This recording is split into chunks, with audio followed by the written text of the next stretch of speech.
حضرت ابو ہریرہ رضی اللہ عنہ سے روایت ہے، نبی صلی اللہ علیہ وآلہ وسلم نے فرمایا، جو مسلمان مرد نماز اور ذکر کے لیے مسجدوں میں پابندی سے حاضر ہوتا ہے، اللہ تعالیٰ اس سے ایسا خوش ہوتا ہے جس طرح مسافر کے گھر والے اس کے گھر آنے پر خوش ہوتے ہیں۔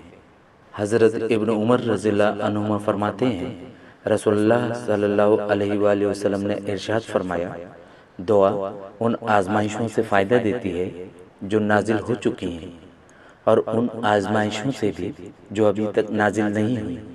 اس لیے اے اللہ کے بندو، تم پر لازم ہے کہ دعا مانگا کرو۔ رسول کریم صلی اللہ علیہ وآلہ وسلم کی خدمت میں دودھ یا پانی پینے کو پیش کیا گیا۔ آپ صلی اللہ علیہ وآلہ وسلم نے اسے پیا۔ آپ صلی اللہ علیہ وآلہ وسلم کے دائیں طرف ایک لڑکا تھا اور بائیں طرف بڑی عمر والے تھے۔ لڑکے سے آپ صلی اللہ علیہ وآلہ وسلم نے فرمایا، کیا تم مجھے اس کی اجازت دو گے کہ ان لوگوں کو یہ پیالہ دے دوں؟ لڑکے نے کہا، نہیں، اللہ کی قسم یا رسول اللہ، آپ کی طرف سے ملنے والے حصے کا احسان میں کسی پر نہیں کر سکتا۔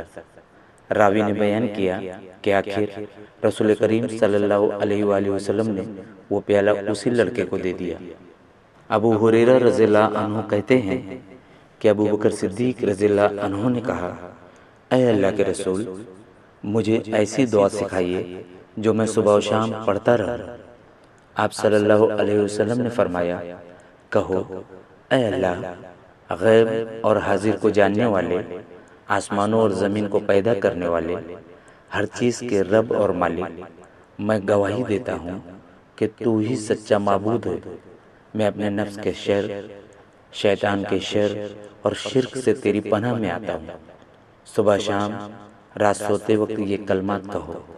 آپ صلی اللہ علیہ وسلم نے فرمایا، اللہ کی مدد بقدر مشقت آتی ہے، اور اللہ کی طرف سے صبر آزمائش کے مطابق آتا ہے۔ یہ حدیث سیدنا ابو ہریرہ اور انس بن مالک رضی اللہ عنہما سے مروی ہے۔